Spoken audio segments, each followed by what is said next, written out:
long English sentence with Sindhi translation.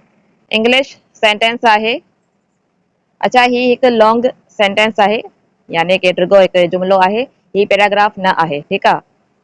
Paragraph छाखे चइबो आहे त जुमलनि जे मजमूए खे पैराग्राफ चइबो आहे ठीकु आहे यानी कि हिकु पैराग्राफ में इलाही जेको आहे सो सेंटेंसिस मौजूदु हूंदा आहिनि ठीकु आहे ऐं हर सेंटेंस जे एंड में फुल स्टॉप ज़रूरु हूंदो आहे ठीकु यानी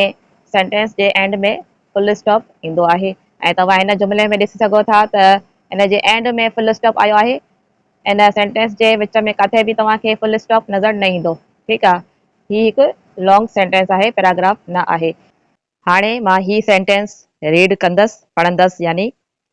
although I was extremely tired after a long day at work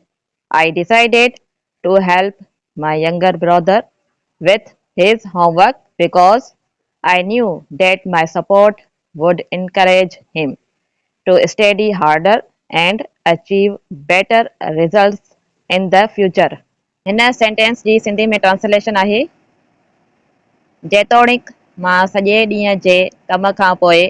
तमामु घणो थकिजी पियो हुउसि मूं या मां पंहिंजे नंढे भाउ जे होमवर्क में मदद करण जो फ़ैसिलो कयो छाकाणि त मूंखे ख़बर हुई त मुंहिंजी मदद हुनखे हिमत ॾींदी त जीअं हू वधीक महिनत सां पढ़े ऐं मुस्तक़बिल में बहितर नतीजा हासिल करे हाणे हिन सेंटेंस खे लाइन बाय लाइन पढ़ंदासीं विथ सिंधी ट्रांसलेशन ठीकु आहे त फर्स्ट लाइन आहे although I was extremely tired after a long day at work जेतोणीकि मां सॼे ॾींहं जे कम खां पोइ तमामु घणो थकिजी पियो हुउसि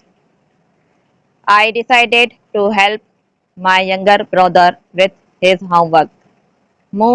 या मां पंहिंजे नंढे भाउ जे होमवर्क में मदद करण जो फ़ैसिलो कयो because I knew that my support would encourage him छाकाणि त मूंखे ख़बर हुई त मुंहिंजी मदद हुनखे हिमत ॾींदी to study harder and achieve better results in the future त जीअं हू वधीक महिनत सां पढ़े ऐं मुस्तक़बिल में बहितर नतीजा हासिल करे